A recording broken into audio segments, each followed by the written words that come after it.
Donc j'espère que vous allez bien et ce matin, je veux vous encourager. Je ne sais pas comment on va commencer, comment on va finir, mais on saute dans le train. Vous êtes prêts? Alléluia. 1 Corinthiens chapitre 7, verset 29. Voilà, finalement c'est comme ça qu'on commence. 1 Corinthiens chapitre 7, verset 29.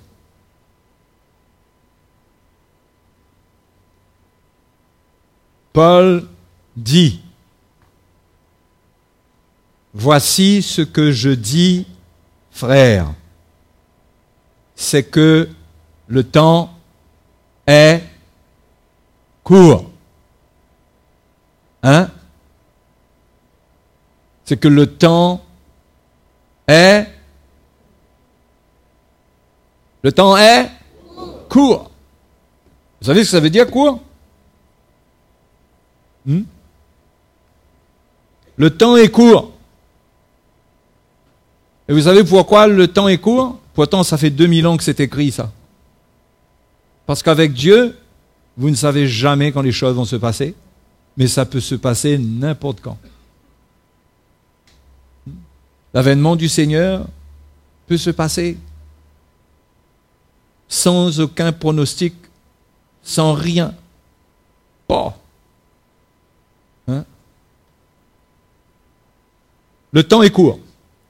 Si on rajoute, et on va aller pour cela dans 2 Timothée, chapitre 3, si on rajoute au temps court ce que Paul dit concernant les temps, dans les derniers jours, sache, il dit, sache que, 2 Timothée 3, 1, sache que dans les derniers jours, il y aura des temps difficiles. Difficiles. Donc non seulement le temps est court, mais les temps sont difficiles. Si on met les deux ensemble, on ne peut pas ne pas arriver à la conclusion qu'il n'y a pas de temps à perdre et que nous sommes dans un temps d'urgence, encore plus alors que nous sommes arrivés 2000 ans après que ces paroles ont été écrites et que nous voyons les signes clairs dans le monde de ce que la Bible a prophétisé concernant les événements de la fin des temps, et que nous voyons ces signes s'accomplir les uns après les autres. Les uns après les autres. Donc si le temps était court du temps de Paul, il est encore plus court aujourd'hui. Et si le temps était difficile à l'époque, puisque les derniers temps, ça marque la période qui va de la venue de Jésus jusqu'à la fin, mais nous sommes dans les derniers jours des derniers jours. Les temps vont être encore plus difficiles. Difficiles pour le chrétien. Allons oublier la crise économique. Parce que la parole de Dieu ne prophétise pas pour l'économie mondiale. Bien que dans l'Apocalypse, il y a toutes sortes de bouleversements, il y a des mesures de farine qui sont pesées, des mesures d'huile et tout. Hein, il y a beaucoup d'interprétations là-dessus. Mais allons comprendre que Dieu nous parle à nous, les chrétiens. La lettre de Paul a été écrite à Timothée. C'était une parangelia. Il devait transmettre la lumière que Paul avait reçue et faire connaître aux chrétiens ce qui les attendait ou ce qui les attend. Donc ça, c'est écrit pour nous. Les temps des derniers jours sont difficiles, en plus de la difficulté de la vie. Mais ici, quand vous regardez, ça ne traite pas du côté difficulté de la vie d'un plan économique. Est-ce qu'il y aura beaucoup de chômeurs? Est-ce qu'il y aura de travail? Est-ce qu'il y aura de l'argent? Est-ce qu'il y aura tout ça? Ça parle de l'état spirituel des hommes, de la société. Et c'est un avertissement pour l'Église. Et ces avertissements doivent remuer notre cœur. et nous mettre en mode d'urgence. Pas en mode panique. En mode urgence. Notre départ est proche. OK? Notre départ est proche. On ne sait pas combien de temps, mais notre départ est proche. Mais le petit peu de temps qu'il nous reste est court, et ce sont des temps difficiles. Difficiles. Pour vous et moi, ça va être difficile. Parce que nous allons faire face au mal qui va grandir dans la société, et si nous n'expérimentons pas une réelle séparation du monde, nous allons voir le mal qui est dans le monde prendre notre chair et nous amener loin de Dieu. Et ça va être difficile de résister au tsunami d'impureté, d'immoralité, d'apostasie, des gens qui ne reconnaissent plus les valeurs de Dieu. Ça va être difficile pour un chrétien s'il n'est pas établi, affermi, de tenir. De tenir. Il faut se mettre en mode d'urgence. Et la parole de Dieu ne nous encourage à rien d'autre. Il s'agit pour nous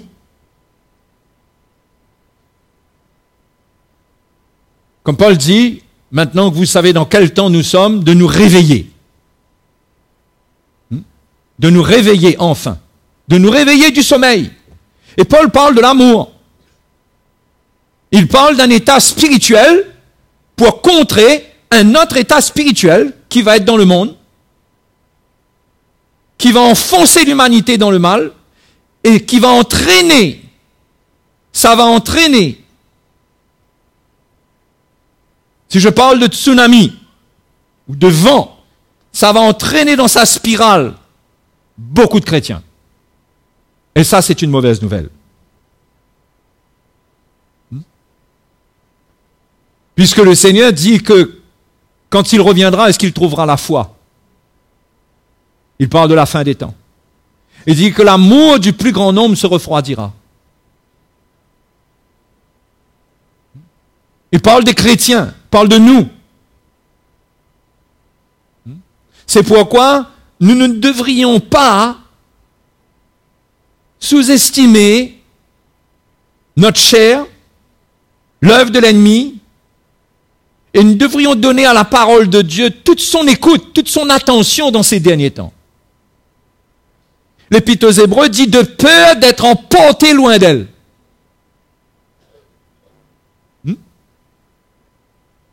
Et nous devrions haïr et ressentir notre misère si nous sommes tièdes, si notre cœur n'est pas en train de répondre, n'est pas en train de vivre une communion vivante avec Jésus. Nous devrions ressentir la misère de cela et le danger qu'il y a dedans.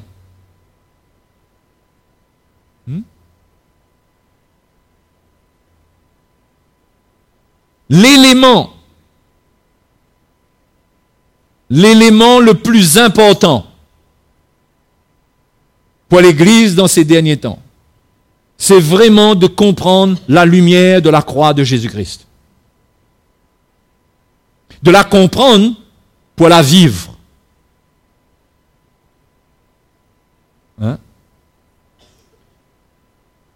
Vous savez, nous devons devenir un vrai produit de l'Évangile. Excusez-moi d'utiliser ce mot. Si je trouve un mot meilleur tout à l'heure, je vous donnerai. Mais un vrai produit de l'Évangile. Pas un produit hybride, mélangé. Les premiers chrétiens, vous savez, aujourd'hui on fait une différence entre les croyants, on parle de croyants et on parle de ceux qui sont plus engagés, qui sont des disciples. Vous savez, à l'époque de l'Église primitive, ça n'existait pas. quelqu'un qui donnait sa vie au Seigneur, qui prenait son baptême, il devenait directement un disciple. Disciple croyant, ça voulait dire la même chose. Sauf que disciple, ça parle pas, hein. Dans l'original grec, le mot disciple ne parle pas de discipline. Ça parle d'apprendre. Le disciple, c'est celui qui apprend. D'accord? Donc, quand quelqu'un prenait son baptême, était converti, il n'était pas converti pour développer sa thèse de la vie chrétienne. Mais il était là, au pied des apôtres. Et il était là pour apprendre. Pour se débarrasser de toutes ces mauvaises compréhensions concernant Dieu, que la religion lui a communiquées, et d'apprendre. Et c'est ça le disciple. Le disciple, c'est quelqu'un qui apprend pour s'affermir, qui apprend pour mieux connaître le Seigneur, qui apprend pour saisir la saine doctrine. Et le but de l'apprentissage, c'est qu'il apprend, non pas dans sa tête seulement, mais il apprend, il reçoit la lumière de l'Évangile. Mais le but, c'est qu'il devienne un produit pur de l'Évangile. C'est ça la sécurité du chrétien. Paul utilise un mot pour cela. Il parle d'engendrer. Il dit aux Corinthiens, si vous avez plusieurs maîtres, vous n'avez cependant pas plusieurs pères, parce que c'est moi qui vous ai engendré dans l'Évangile. Paul a passé beaucoup de temps à Corinthe. Beaucoup de mois. Non seulement ils ont entendu, se sont repentis, ils ont cru, mais ils ont été au pied de l'apôtre Paul. Et quand ils sont passés par des moments difficiles où ils ont été secoués, Paul leur rappelle qu'il les a engendrés. Il y a une différence entre un disciple et être engendré. Vous savez ça? Comment est-ce que Paul appelait Timothée? Qui peut me dire? Hein? Timothée, c'était quoi pour lui? Mon enfant bien-aimé ou mon fils? Hein? Il dit que Timothée a été éprouvé comme un enfant avec son père dans le service de Dieu. Mais vous savez que avant que Timothée rencontre Paul, il était déjà disciple.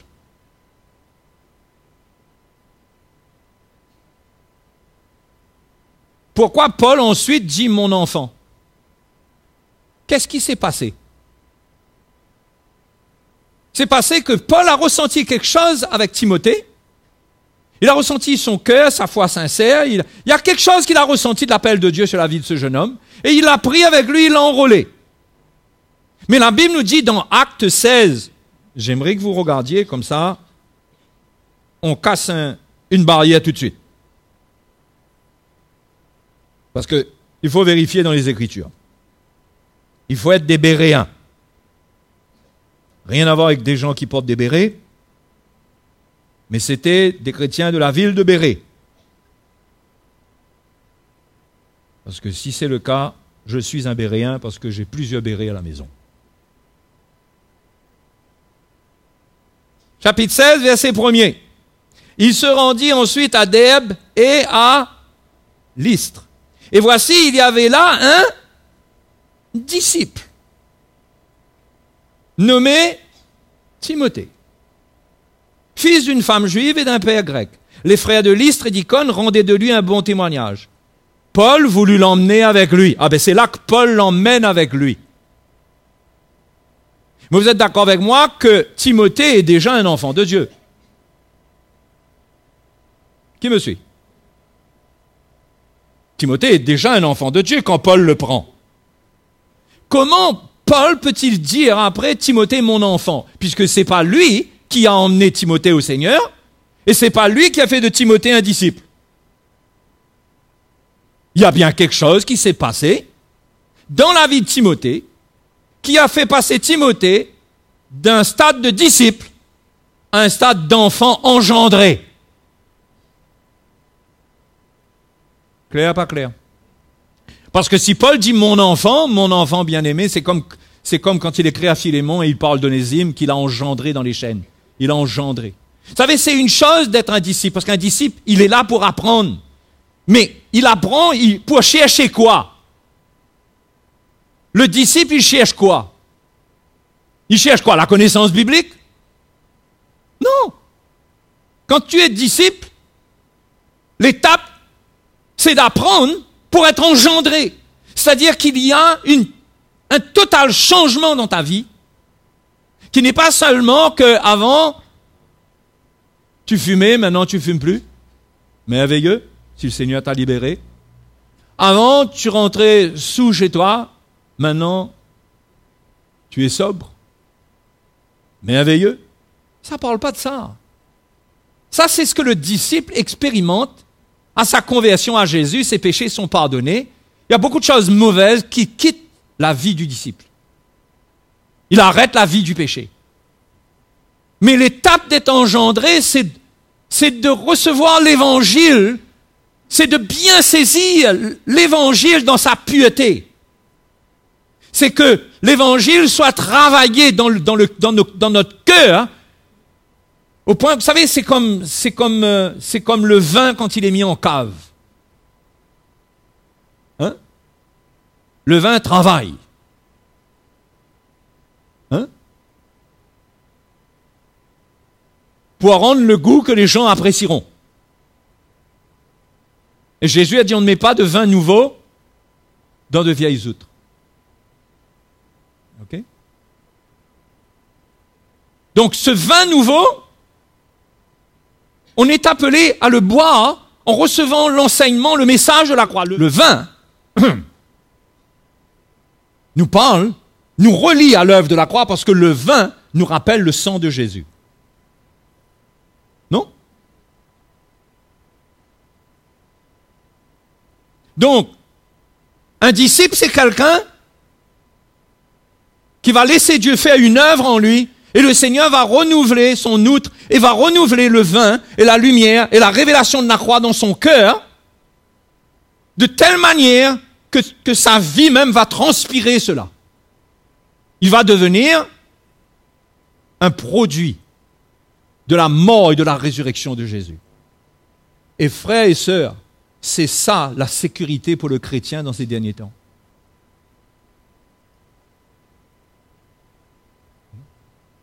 Donc si vous êtes un chrétien et que vous avez arrêté d'apprendre, déjà vous avez rétrogradé.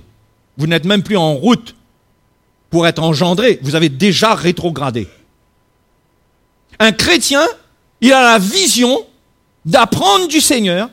Apprendre du Seigneur, ça veut dire qu'apprendre, ça commence par quoi? Ça commence par renoncer à ce que moi je crois être. Être sage, être bon, être juste. Apprendre, ça veut dire que je reçois d'un maître. Vous savez, quand on reçoit d'un maître, on n'enseigne pas le maître. Ah ben là, elle est bien, alors. On n'a pas rien à dire, là. Si, pose des questions.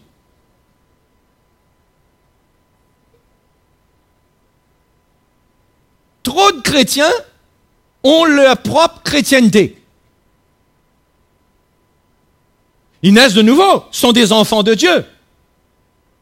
Mais ils ont du mal même à rester disciples parce qu'ils n'apprennent plus.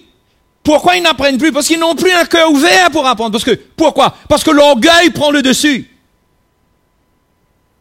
On finit par se croire quelqu'un qui comprend et qui sait beaucoup de choses. Hein? Et de ce fait, on rétrograde. On n'est même plus un disciple puisqu'on n'est plus en train d'apprendre. Eh bien, qui on est ou qu'est-ce qu'on est si on n'est plus un disciple? On est un religieux. Et dans ces derniers temps, il y a un grand danger. Écoutez bien. Parce que tous ceux qui sont religieux, c'est-à-dire qui n'ont pas la révélation œuvrant, faisant une œuvre dans leur vie pour les engendrer, tous ceux qui sont religieux, c'est-à-dire que la vie chrétienne est une histoire de fréquenter des gens quelques œuvres, pas faire le mal, se mettent en danger d'une chose dans ces derniers temps. C'est que le monde pullule de doctrines. Et il y a un mouvement qui va se lever, ou qui est déjà en train de se lever, qui s'appelle l'œcuménisme, et qui va regrouper toutes les croyances, et qui va accepter, et qui va valider tout ce que les gens croient par eux-mêmes. Et ceux qui n'ont pas l'unique évangile auront la grande tentation d'aller vers l'œcuménisme, c'est-à-dire la compromission. C'est pourquoi le chrétien, le véritable chrétien, le chrétien authentique, c'est un disciple. Il comprend ce qui va se passer dans ces derniers temps. Il comprend, il sait que ça va être difficile. Il sait que c'est pas joué. C'est pas gagné. Le match n'est pas terminé. Le match n'est pas terminé. Il le sait. Qu'est-ce qu'il va faire de sa vie? Il va redevenir un disciple avec la soif d'apprendre, de renouveler son intelligence, renouveler l'esprit de son intelligence et saisir l'évangile pour être engendré de telle manière qu'il est dans le refuge et qu'il est dans la protection la plus totale de la part du Seigneur. Parce que quand on est engendré, on est vraiment dans la sécurité. Dans la sécurité. Il faut, les frères et les sœurs, il faut se réveiller comme des disciples et d'avoir soif d'apprendre. D'avoir soif d'apprendre. D'avoir soif d'apprendre quoi? D'avoir soif d'apprendre le message de l'évangile. L'évangile, c'est le message de la croix. Aujourd'hui, l'évangile, c'est beaucoup de choses parce qu'il y a toutes sortes d'évangiles. Mais l'évangile, selon Paul, c'est le message de la croix. C'est rien d'autre, c'est le message de la croix. L'homme a ajouté toutes sortes de choses à côté. Mais le message, enfin l'évangile, c'est le message de la croix. Et le chrétien doit aspirer, doit prier, et doit désirer que ce message lui soit révélé à un point où cela l'engendre, c'est-à-dire cela fait de lui quelqu'un d'une autre qualité dans son service, quelqu'un qui est entier pour le Seigneur, quelqu'un qui a fini avec ses murmures, qui sert le Seigneur avec joie. Amen. Hein? Et un chrétien qui n'a pas cette vision, il est dans la tiédeur.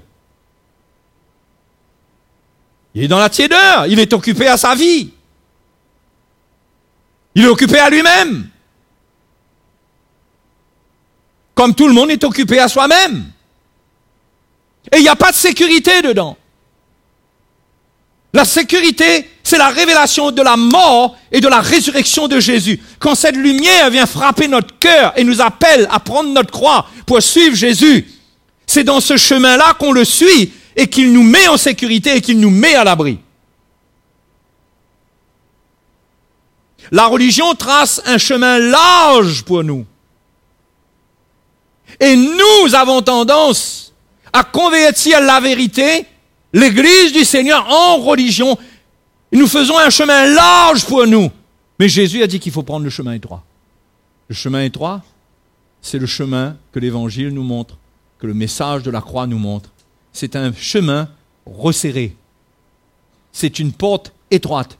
Mais Jésus a dit que ça mène où? À la vie. Hein? Ça mène à la vie.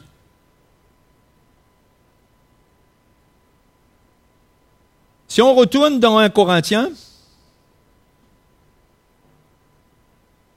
chapitre 7, donc, vous avez compris là, il y a une urgence dans ces derniers temps. Comment on va réagir devant les difficultés des temps? Hein? Comment on va faire? On va simplement prier? Bien sûr qu'il faut prier. On va lire notre Bible? Bien sûr qu'il faut lire sa Bible. Il le faut. Mais il faut être sûr qu'on apprend bien l'Évangile. Et ça, c'est la révélation qui nous assure que nous avons la bonne compréhension, la bonne lumière de l'Évangile. Ce n'est pas notre étude personnelle. Notre étude personnelle peut même nous égarer.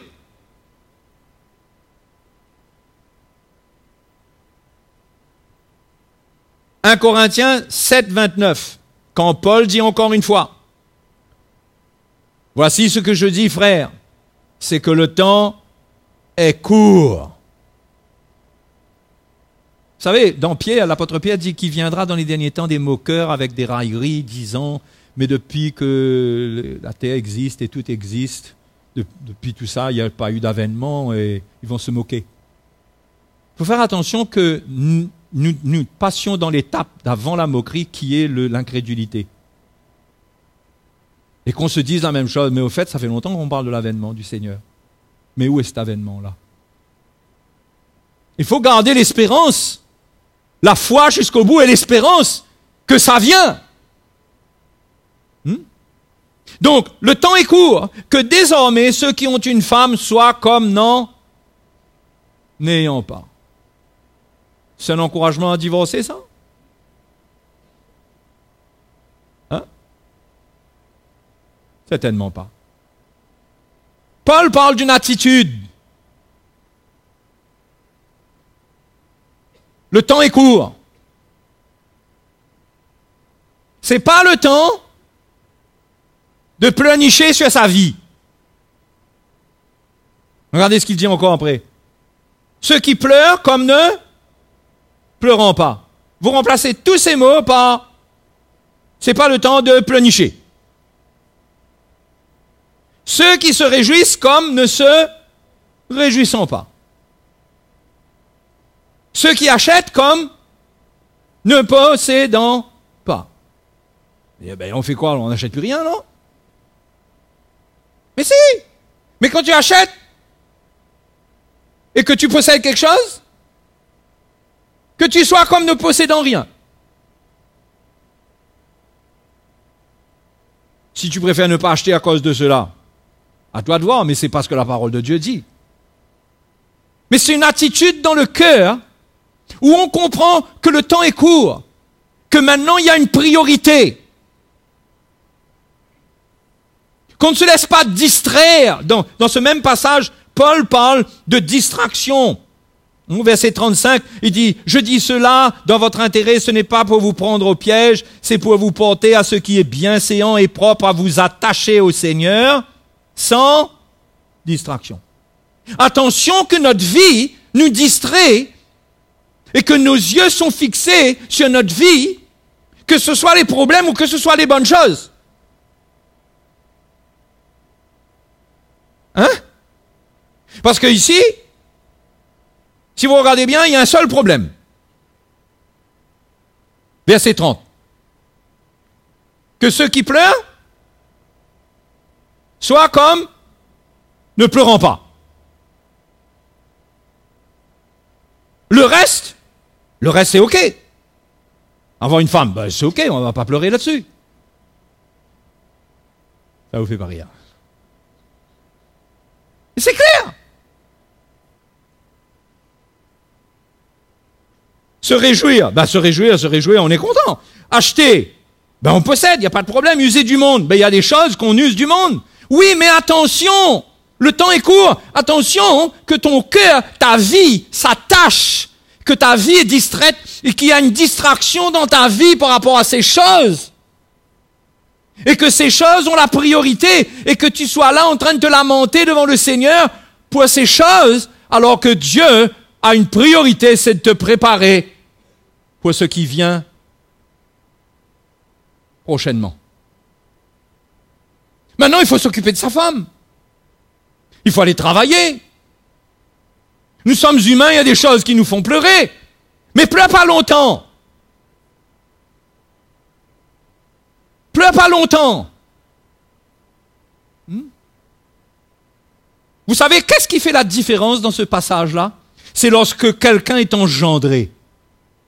Lorsque quelqu'un a l'évangile dans une certaine dimension, dans une certaine mesure dans son cœur, il ne voit pas la vie comme les autres. Vous comprenez?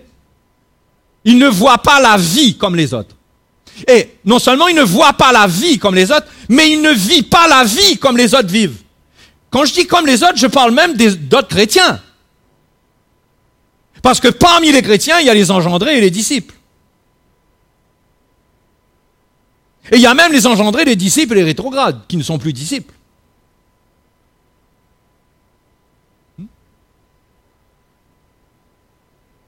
Ce qui fait la différence, c'est la lumière de la croix dans notre cœur. C'est qu'on a saisi quelque chose. On a saisi quelque chose qui fait qu'on est inarrêtable.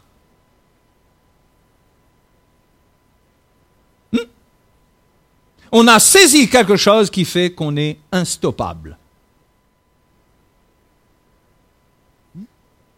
On devient inébranlable.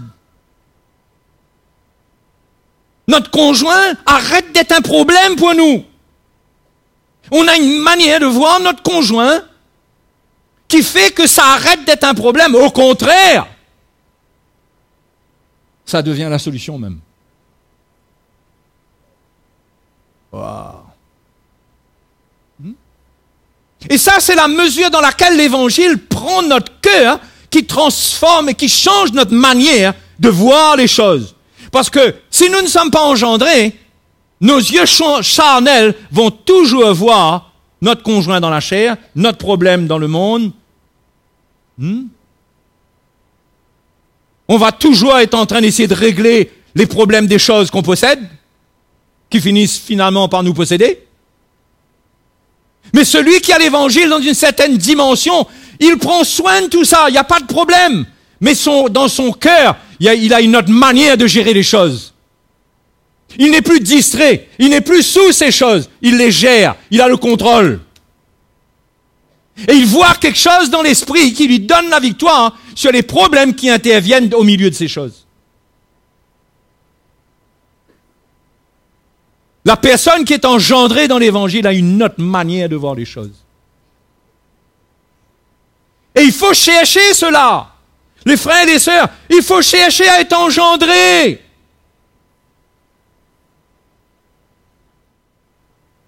Mais être engendré. Vous savez, quand vous êtes engendré et que vous rencontrez quelqu'un qui est engendré, il n'y a pas de doute. Il n'y a pas de doute. Quand on partage, quand on parle, quand on exprime nos sentiments sur les choses de Dieu, on a un même langage, même sentiment, même vision. Vous comprenez? Il faut chercher ça. Il ne faut pas mener une course. Il ne faut pas mener une course avec ces vieilles baskets. Et rassurer l'entraîneur. Inquiète pas, m'a courir. Change basket.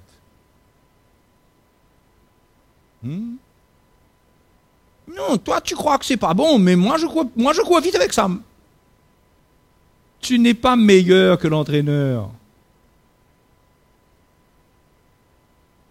Et vous savez, frères et sœurs, ça coûte de l'humilité d'être quelqu'un qui, Jésus a dit, comme un enfant qui apprend. Ce sont les enfants qui entrent dans le royaume de Dieu.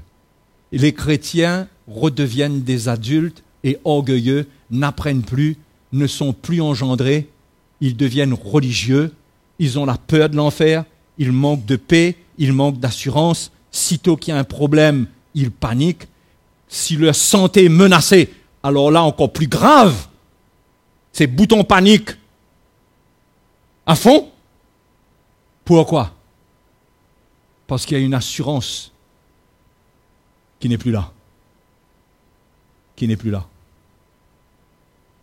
C'est pourquoi je vous dis et je vous lance le défi de vous réveiller et de vous dire, moi je suis devenu chrétien. Pourquoi est-ce que je suis devenu chrétien?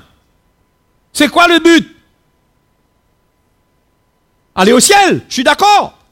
Ne pas aller en enfer, je suis d'accord. Parce qu'on est sauvé pour éviter cette catastrophe.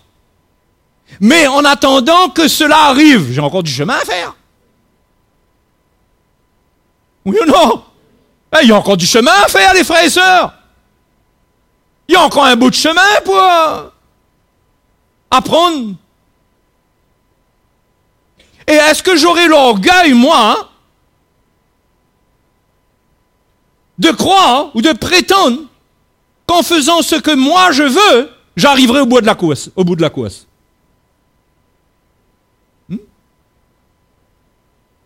Les frères et les sœurs, je vous dis, ça se vérifie dans la vie des chrétiens qui sont entêtés, qui ont leur doctrine, leur manière de voir. Ça se vérifie qu'ils chutent, qu'ils ont des catastrophes.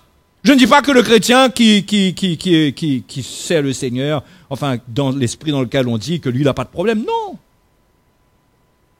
Mais il y a beaucoup de choses qui peuvent être évitées si on est engendré dans l'Évangile. Parce qu'on a une manière de regarder à la vie qui est différente. Donc, on a une sagesse que les autres n'ont pas. On a une prière que les autres n'ont pas. On a une intervention, s'il faut avoir, que les autres n'ont pas. On comprend les choses d'une autre manière. On devient spirituel. Être spirituel, c'est pas être quelqu'un qui s'assoit quelque part et qui passe 3 heures à prier en langue. Ou c'est pas quelqu'un qui sait citer les versets de la Bible à tour de bras. Incollable. Être spirituel, c'est quelqu'un qui surpasse la nature de la chair, le raisonnement de la chair, la vie de la chair, qui surpasse cela, qui a la pensée du Seigneur et qui voit la vie d'une manière spirituelle avec les yeux du Seigneur. Il arrive à voir quelque chose que les autres ne voient pas. Donc, il ne fait pas de mal lorsqu'il y a un problème dans sa maison. Il a une manière de voir. Il a une sagesse qui l'amène à gérer les choses sans détruire. Sans détruire. Et sans que ça le détruise.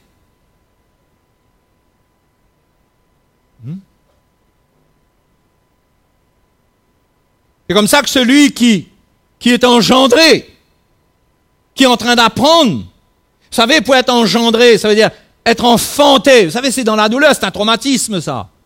C'est pas facile, ça. C'est pas la vie facile, c'est pas l'école. C'est pas 2 ans d'études et au bout de 2 ans, j'aurai un diplôme.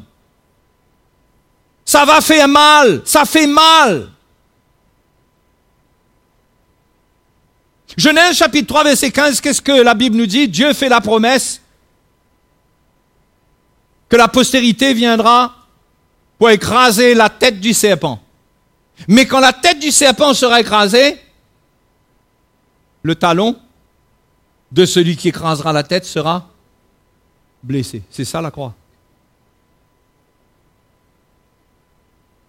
La croix provoque des souffrances. Quand on s'identifie à elle pour marcher à la manière du Seigneur sur les problèmes, c'est normal qu'on est blessé. Vous savez, être blessé, c'est humain, c'est normal d'être blessé. Hein? Je ne peux pas dire que je suis jamais blessé. Ah, moi je suis un bonhomme. Attention, à la maturité, niveau de maturité, je ne ressens aucune blessure. Je ne suis pas un robot. Mais il y a une lumière, une révélation et une œuvre qui fait que les bobos guérissent très vite. Ou bien, ça s'infecte.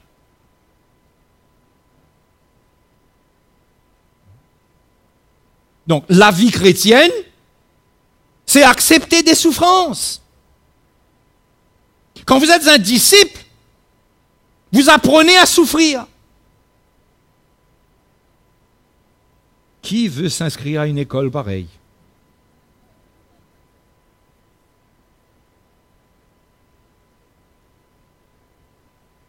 C'est pour ça que si vous regardez, si vous organisez la chrétienté, le monde chrétien, et qu'il y a plein de salles, il y a plein de professeurs. Il y a tel professeur, il va enseigner sur le Saint-Esprit. Vous allez voir tous les élèves quoi là-bas. Il y a l'autre, on va lui enseigner la guérison, la foi. Tout le monde quoi là-bas. Il y a l'autre, en haut c'est écrit école de la souffrance. Salle de souffrance. Le professeur est malheureusement souvent soit tout seul, soit 2 ou 3. Et pourtant, c'est dans cette salle-là qu'il faut entrer.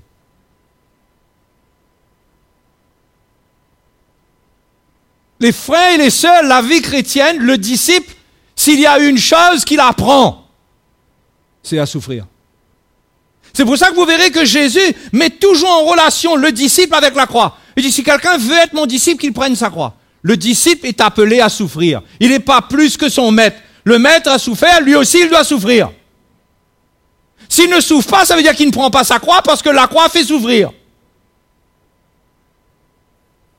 Et je vous dis, moi, que toutes les salles d'enseignement seront pleines, mais il y en a une qui sera très souvent vide, mais il est temps de la remplir. C'est la salle qui appelle à devenir un disciple qui souffre avec le Seigneur pour être engendré. Parce que celui qui prend le chemin de la souffrance, il expérimentera la mort du Seigneur en lui, et cette mort l'amènera dans l'étape de la vie, il sera engendré. Il y aura une vie nouvelle en lui. Il y aura une compréhension nouvelle en lui. La vie chrétienne, c'est apprendre à souffrir. Le disciple apprend à souffrir. Peu importe s'il ne sait pas qu'est-ce qui est écrit dans Genèse chapitre 29, verset 29. Peu importe. C'est pas ça qui importe.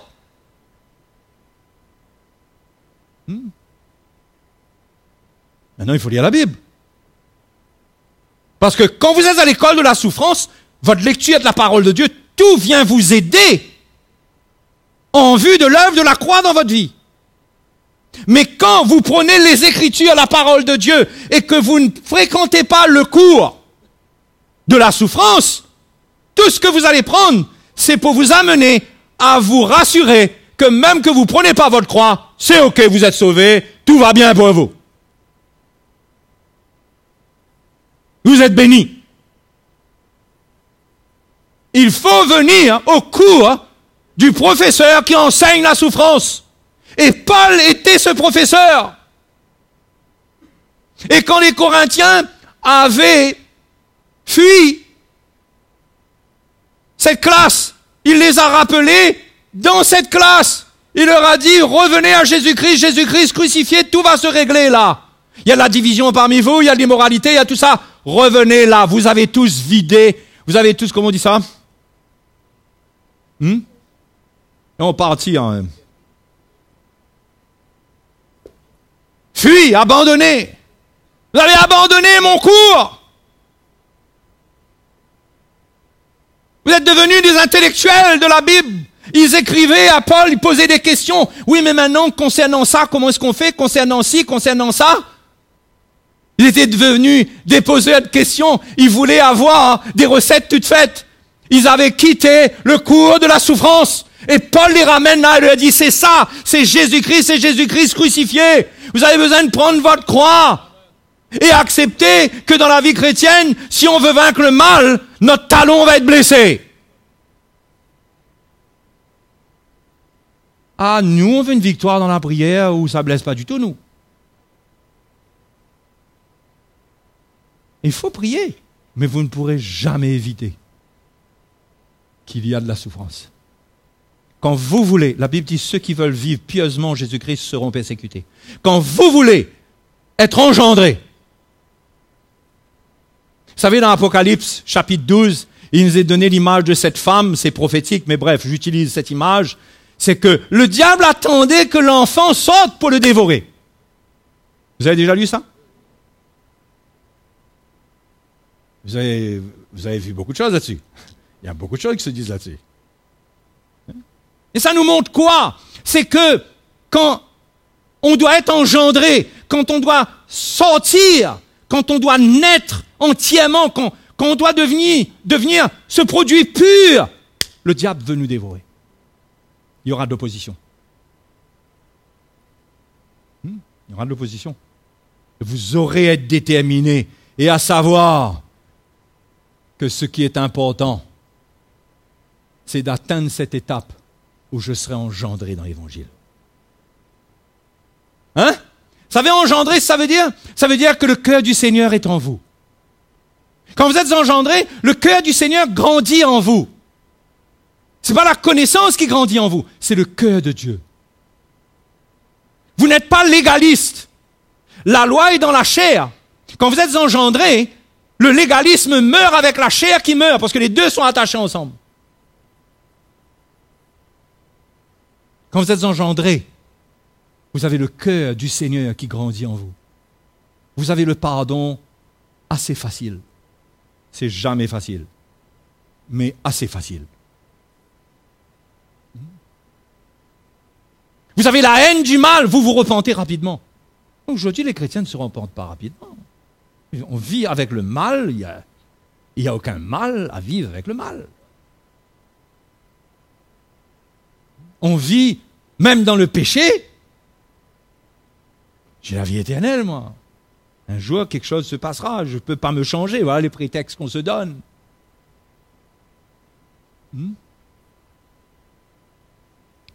Les frères et les sœurs, notre salut dans ces derniers temps va beaucoup se jouer à ce niveau. Parce que les temps sont difficiles. Et le temps est court. Il est court. Et la Bible dit que parce qu'il est court, dans Apocalypse chapitre 12 toujours, sachant qu'il avait peu de temps devant lui, le diable est allé enragé, s'en prendre à la postérité de la femme, etc., etc., etc. Quand le temps est court, vous ne verrez pas l'ennemi dormir. Le temps est court. Si notre ennemi ne dort pas, nous devons nous réveiller. Et nous devons être intelligents dans la manière dont nous nous réveillons. Si nous avons rétrogradé de disciples à religieux, nous devons redevenir un disciple. Si nous ne l'avons jamais été, nous devons vouloir être un disciple. Et dire, Seigneur, enseigne-moi. Ouvre mes yeux. Et là, vous savez ce qui va se passer?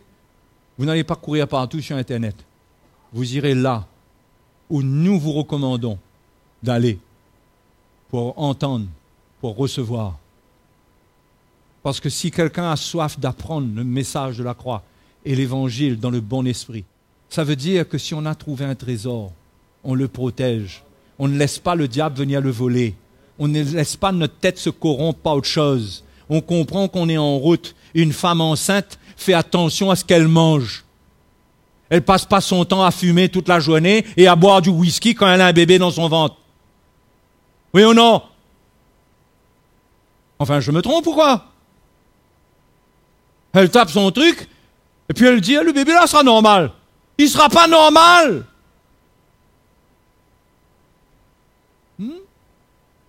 Il va souffrir. La femme enceinte prend soin d'elle-même. Le chrétien doit prendre soin de lui-même quand il sait qu'il est en route pour enfanter quelque chose de nouveau, pour être engendré dans l'évangile, que lui-même devienne quelque chose d'entièrement neuf. Il fait attention. Il fait attention. Oui ou non? Mais les chrétiens sont insensés. Les chrétiens sont insensés. Les chrétiens sont rebelles. Ils ne veulent pas admettre, ils veulent la liberté. Je suis libre. Vis ta liberté. Mais cette relation dont on parle, cet apprentissage ne te vole pas ta liberté. Te rendra davantage libre au contraire. Mais il faut payer un prix pour apprendre. Et il faut payer un prix pour dire non à certaines choses. Il faut payer un prix pour refuser des invitations même malsaines. Il faut payer un prix parce que tu seras persécuté. Le moment que tu dis non à un plan de l'ennemi, tu seras persécuté. Oh! Ah, mais quand tu es camarade avec tout le monde là, tout le monde est bien avec toi. Hein? Mais il faut voir aussi ce que tu mets dans ton estomac. Il faut voir. Il est temps, les frères et sœurs, d'avoir une autre vision et de vouloir être engendrés et d'avoir soif de cela et de se séparer des choses qui empêchent cela. Il y a des choses même qui peuvent avorter cette œuvre, qui avortent cette œuvre. Il y a des gens, ça commence, vous savez, c'est comme une jeune maman, ça commence, on est content, et puis pouf, fini. Parce qu'on a désobéi ou parce qu'on est allé faire des efforts qu'il ne fallait pas faire, on est allé manger je ne sais trop quoi, pouf, fini. Il faut préserver le bébé. Hein? Il faut le préserver. Il faut préserver votre cœur et votre vie et dévorer le message de la croix jusqu'à ce que ça vous sorte de partout. Jusqu'à ce que quelqu'un commence à vous persécuter et vous dire « Toi là, tu connais rien que le message de la croix, toi, avec ta croix, ta croix, ta croix. » Mais ce n'est pas un langage. On ne fatigue pas les gens avec ça. Mais c'est une vie. On est le sel de la terre, on est la lumière du monde. Quand on a ce message qui travaille en nous, qui nous change, il y a une lumière qui brille en nous, il y a un parfum que les autres ressentent, il y a un cœur que les autres ressentent. Ils n'entendent pas de nous des choses étranges. Ils ressentent le cœur de Jésus et l'esprit de vérité. Et l'esprit de Dieu leur dit, oui, c'est ça même, c'est le cœur du Seigneur qui est là. Suis-le. Les frères et sœurs, je vous encourage et je vous exhorte. Hein? Et je vous exhorte. Passez un autre cap. Les temps sont difficiles. Vous savez comment la méchanceté est en train d'augmenter autour de nous? Hein? Vous avez remarqué ça, vous? Vous avez remarqué comment il y a une activité maligne, du mal, qui est incroyable. Autrefois, les choses qui se passent aujourd'hui, on ne les voyait que très rarement. Aujourd'hui, vous devez faire attention quand vous roulez. Si quelqu'un vous brûle un feu rouge, vous passe devant vous, souriez, faites comme si rien n'était. Faites comme si rien n'était. Allez surtout pas faire le grand gaillard. Hein? Vous risquez de perdre vos dents. Non, je vous dis.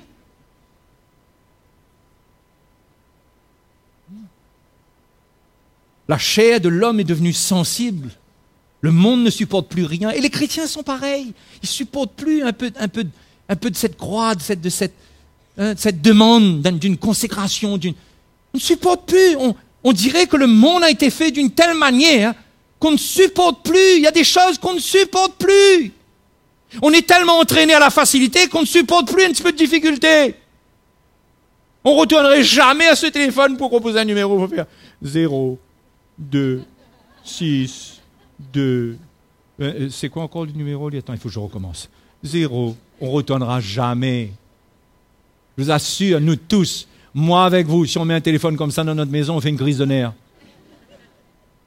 Qui dit que c'est vrai? Hein? Vous savez pourquoi?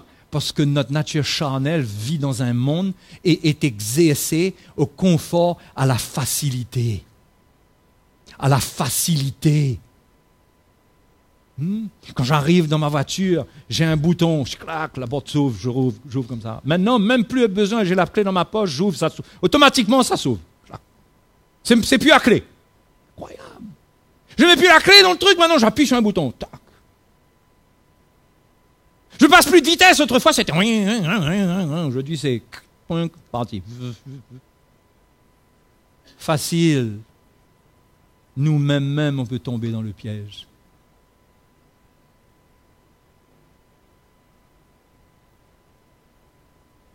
Et moi, je veux dire aussi aux jeunes, attention au moule que le diable a préparé par la technologie, où beaucoup de jeunes vont se fondre dans ce moule. Et ils ne vont pas être engendrés dans l'évangile, ils vont être engendrés par le malin pour des choses très malsaines. sous couvert de liberté, l'esclavage prend les jeunes. Jeux vidéo jusqu'à 3 heures, 4 heures du matin, 5 heures du matin. Parfois, on ne dort presque pas. Hein? On a du mal à garder les yeux comme il faut. Télé, film, un derrière l'autre, on mange, on dévore. Tablette, on quitte tablette, on passe à la télé, on quitte la télé, on prend le téléphone, on quitte le téléphone, le jeu vidéo, et tout ça, parce que c'est la vie. C'est la vie du monde, mon frère. C'est ce que le diable a préparé pour les hommes de cette terre, pour les emprisonner. Réseaux sociaux. Connectez-vous avec l'Évangile. Sinon, le mal qui existe dans le monde qui est banalisé va devenir banalisé pour vous aussi. Ça va être normal pour vous d'avoir un copain, les jeunes, ou d'avoir une copine. Ça va être normal. Quel mal il y a à ça? Ah bon, c'est ce que la parole de Dieu enseigne. Attention au moule que le monde prépare pour vous. Fuyez ce moule. Rentrez pas dedans. Vous passez dedans, vous sortez tout de suite. Amen. Ok les bons? Vous allez prendre au sérieux? Hein? Croyez-moi, si c'est moi qui parle et que je suis en train de vous raconter n'importe quoi, vous n'avez rien à craindre. Alors là, vous pouvez limer vos ongles pendant que je parle. Il n'y a aucun problème. Mais si le Seigneur a mis cela à mon cœur pour vous parler, et que le Seigneur veut vous avertir, vous auriez intérêt à prendre un petit peu en considération. Oui, vous auriez intérêt. Parce que votre vie, demain matin, vous ne la connaissez pas, le Seigneur la connaît. Vous auriez intérêt.